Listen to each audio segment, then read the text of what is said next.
Executive outcomes, history, present, and future. Background and establishment. Executive Outcomes EO was founded in 1989 by Eeben Barlow, a former lieutenant colonel in the South African Defence Force. The establishment of EO marked a significant turning point in the history of private military contractors (PMCs). Barlow envisioned a company capable of rapidly organizing and deploying elite military forces which he believed could fill the gaps left by national armies in conflict zones, particularly in Africa. By the early 1990s, EO gained notoriety for its effectiveness, often described as the most deadly and efficient army operating in Sub-Saharan Africa, second only to the South African military. Historical development. The company's rise to prominence began with its intervention in Angola in 1993, where EO successfully liberated the oil city of Soyo from UNITA rebels.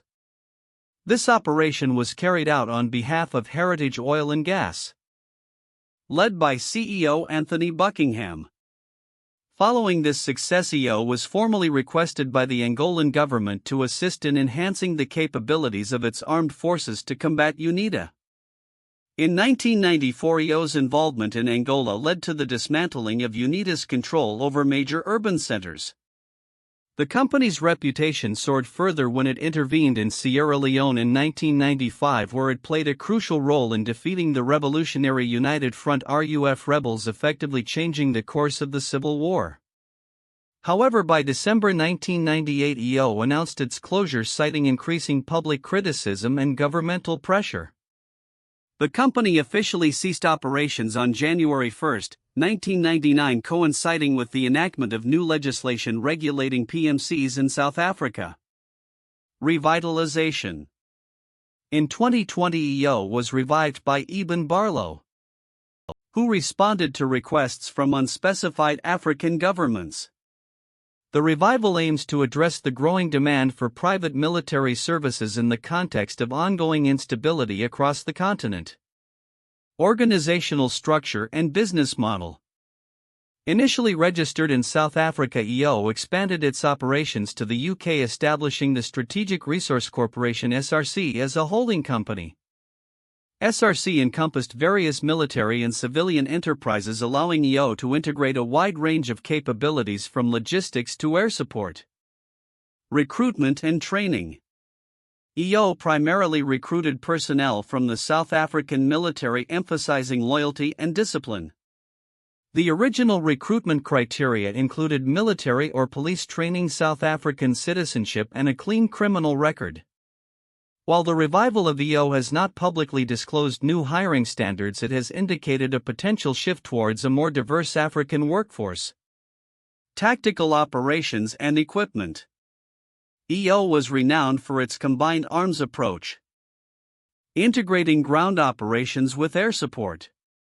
The company's tactical doctrine emphasized rapid deployment and overwhelming force, often using intelligence as a critical component of operational success. Notable equipment included AK-47 rifles, Mi-24 helicopter gunships, and a variety of transport aircraft. Key operations. 1. Angola 1993 to 1997. EO's operations in Angola were pivotal in dismantling UNITA's stronghold. 2. Sierra Leone 1995 to 1997. The company's effectiveness in combat led to the surrender of RUF rebels and significantly stabilized the region. Future outlook. The future of executive outcomes remains uncertain, characterized by both opportunities and challenges. Eeben Barlow has expressed intentions to avoid operations in South Africa, citing past conflicts with governmental authorities. Instead, EO aims to establish strategic partnerships with other firms to address security challenges in Africa. Industry context. As Africa faces increasing instability, the demand for PMCs like EO is likely to grow. The rise of competitors such as the Wagner Group highlights the evolving landscape of private military services. EO's historical legacy and operational expertise could position it favorably in this market, particularly as African states seek alternative security solutions amid declining confidence in multinational forces. Controversies and criticism. Throughout its history, EO has faced significant scrutiny regarding its role as a PMC. Critics have raised concerns about the ethics of privatizing military operations, potential exploitation of local resources, and conflicts of interest with corporate entities. The company's past associations with multinational corporations, particularly in the energy sector, have fueled allegations that it operates primarily for profit rather than stability. Conclusion: Executive Outcomes represents a complex narrative at the intersection of military politics and business. Its historical achievements in conflict resolution are tempered by ongoing controversies regarding the ethics and implications of privatized military operations. As the company charts its future path in a rapidly evolving security landscape, its ability to adapt and respond to the needs of African states will be pivotal in determining its success and legacy in the private military industry. The history and future of Executive Outcomes. EO, a notable private military contractor, reveals several counterintuitive insights about the dynamics of modern warfare, the role of private military companies, and their impacts on state sovereignty and conflict resolution.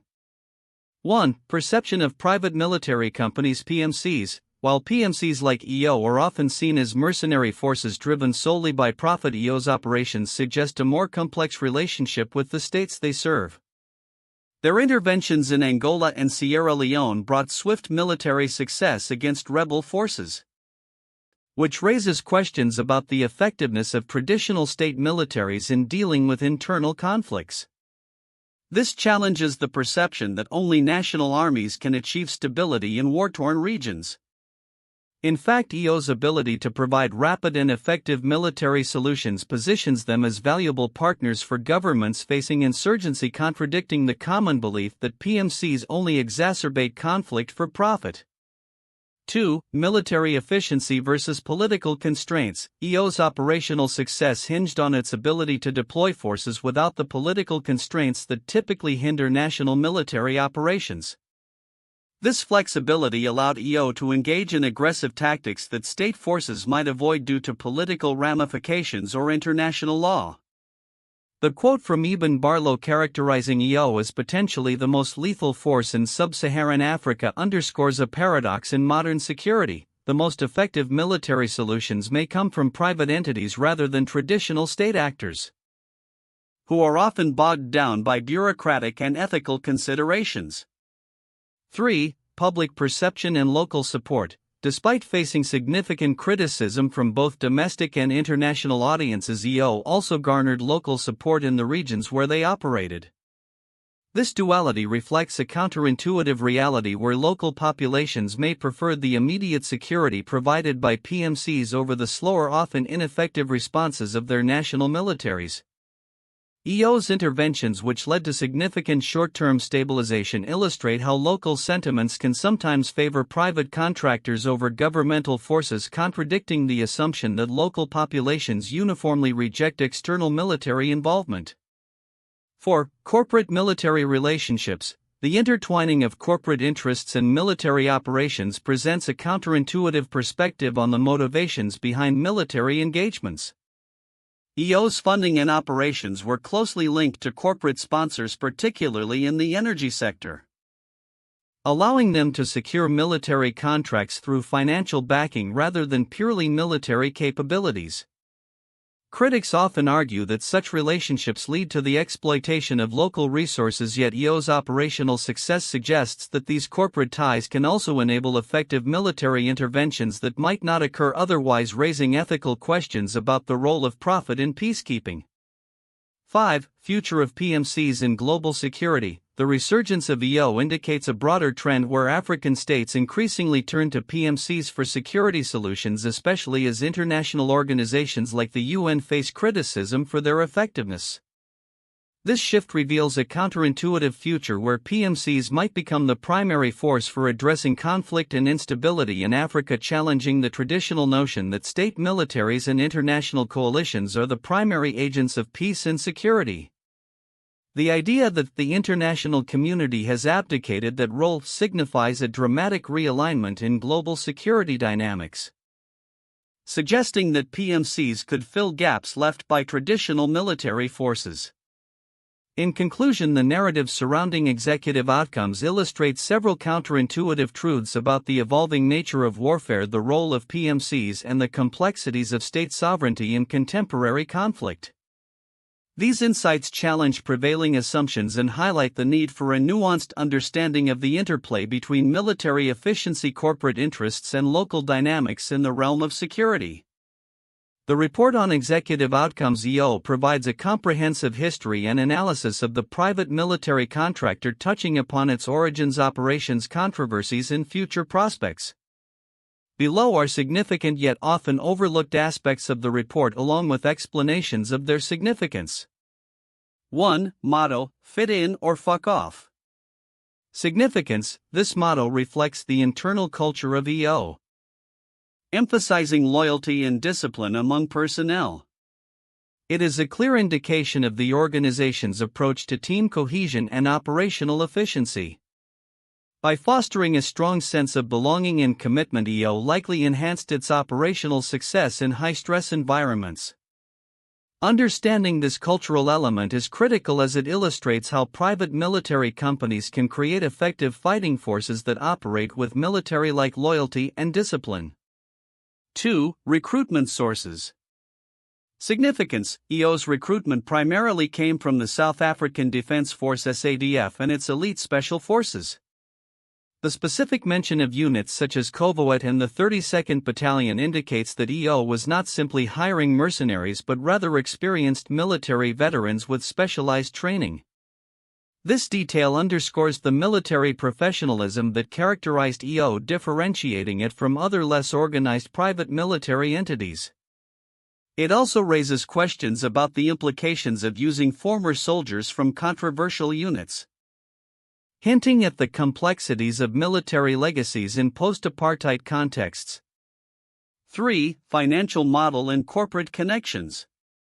Significance: the report highlights EO's financial model, which involved close ties to corporations like Heritage Oil. This dynamic reveals how PMCs can operate within a network of corporate interests, often leading to conflicts between military objectives and profit motives. The intertwining of military operations with corporate agendas raises ethical concerns about resource exploitation in conflict zones. Understanding this relationship is crucial for assessing the implications of privatizing military functions, which can lead to accountability issues and the prioritization of corporate profits over local stability. 4. Operational tactics and logistics.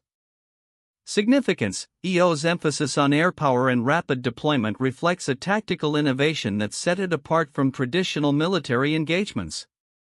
The ability to combine ground and air operations effectively allowed EO to conduct operations with speed and decisiveness. This approach highlights the evolving nature of warfare, where technology and rapid response capabilities become essential to success. Analyzing these tactics offers insights into how modern military operations are adapting to new challenges and the role that private military contractors can play in these scenarios. 5. Controversial legacy and public perception. Significance: the report discusses EO's controversial status, which oscillates between being viewed as a stabilizing force and a profit-driven entity. The duality of public perception, where local populations appreciated EO's effectiveness while international critics condemned its actions, illustrates the complex moral landscape in which PMCs operate. This dichotomy is significant because it emphasizes the challenges of evaluating military interventions, particularly those conducted by private entities whose loyalties may not align with humanitarian or ethical standards. 6. Future of EO and market dynamics. Significance: the revival of EO in an era marked by increased instability and the rise of groups like Wagner reflects the shifting landscape of global security. The assertion that EO aims to provide African solutions to African problems indicates a strategic positioning that appeals to African nations seeking effective security solutions without direct foreign intervention. This trend signals a potential shift in how security is conceptualized and delivered within Africa, highlighting the growing reliance on private military contractors in the absence of effective state or international intervention. 7. Legal and ethical implications. Significance: the legal framework surrounding PMCs, including EO, raises questions about accountability and oversight. The report notes that EO ceased operations partly due to new legislation in South Africa which sought to regulate rather than eliminate mercenary activities. This aspect emphasizes the ongoing struggles to establish effective legal frameworks governing private military operations, which can lead to a lack of accountability and transparency. Understanding these regulatory challenges is vital for policymakers seeking to address the implications of privatized military force in global conflicts. 8. Impact on state sovereignty. Significance: EO's operations challenge traditional notions of state sovereignty and military engagement. The ability of a private entity to conduct military operations on behalf of governments raises critical questions about the future of state control over military power. This shift could lead to a redefinition of state roles in security and conflict resolution, potentially undermining the authority of national militaries and altering international relations. By focusing on these often overlooked elements, we gain a deeper understanding of executive outcomes' significance within the broader context of private military contractors, their operational dynamics, and their implications for global security and governance. 1. Historical impact and military effectiveness. Executive outcomes: EO significantly transformed the landscape of private military contractors (PMCs) since its inception in 1989. Founded by Eeben Barlow, EO quickly established a reputation for military effectiveness, particularly in conflicts such as those in Angola and Sierra Leone. The company's ability to deploy elite forces rapidly and autonomously revolutionized the understanding of military operations in Africa. Their successful interventions for governments, notably in Angola against UNITA rebels, showcased a model for utilizing private military resources to achieve state stability.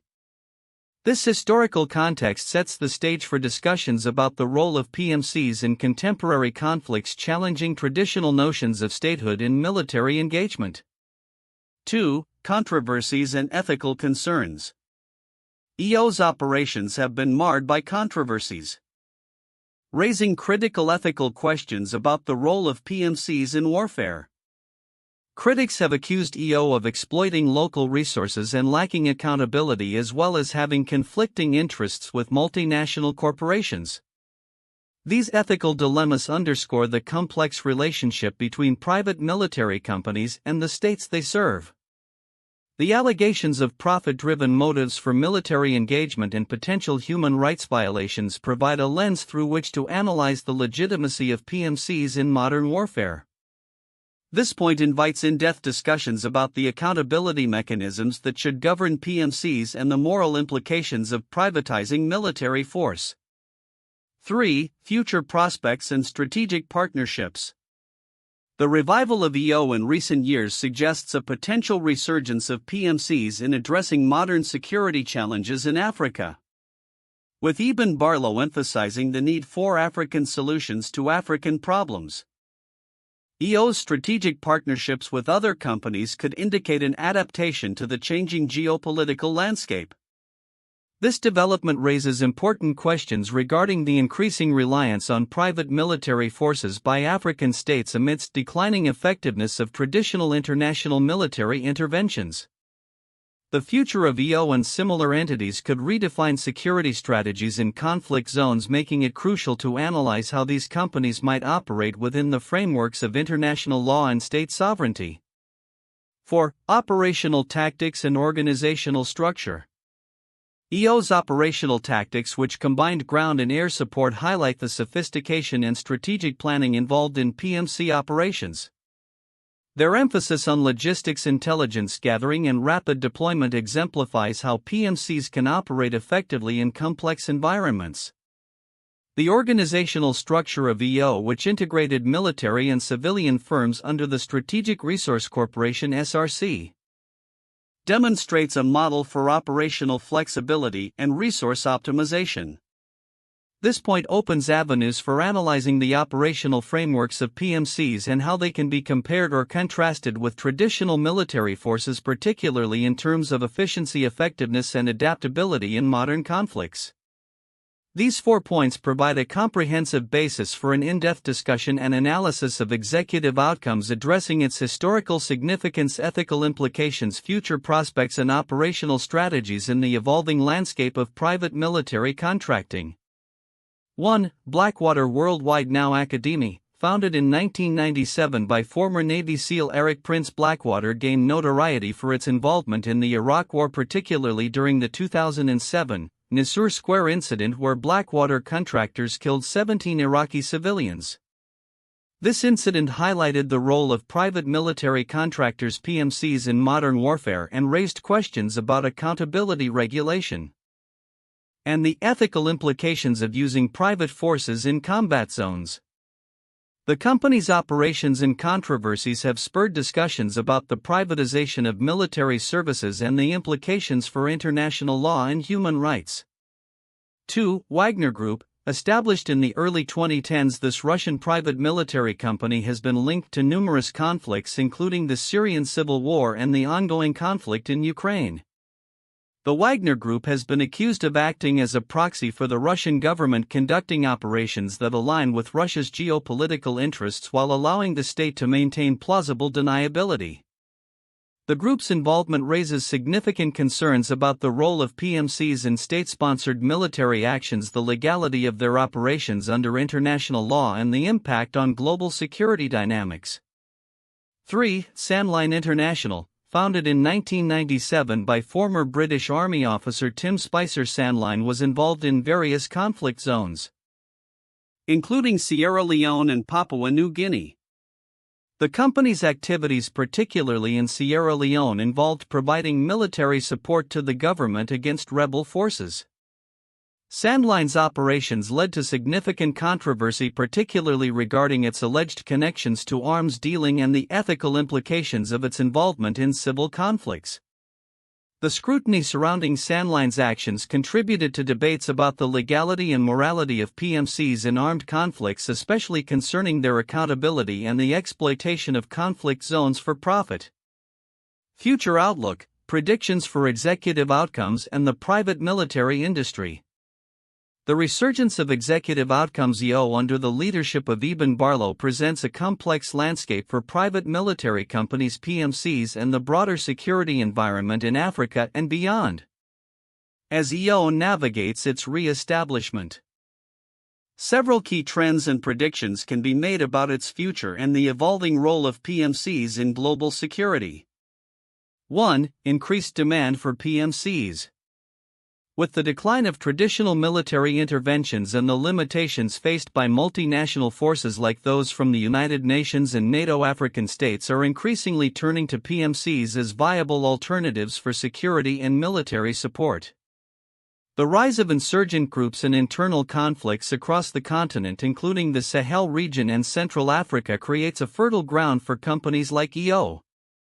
Prediction: the demand for PMCs will continue to rise, particularly in unstable regions where state capacity is weak.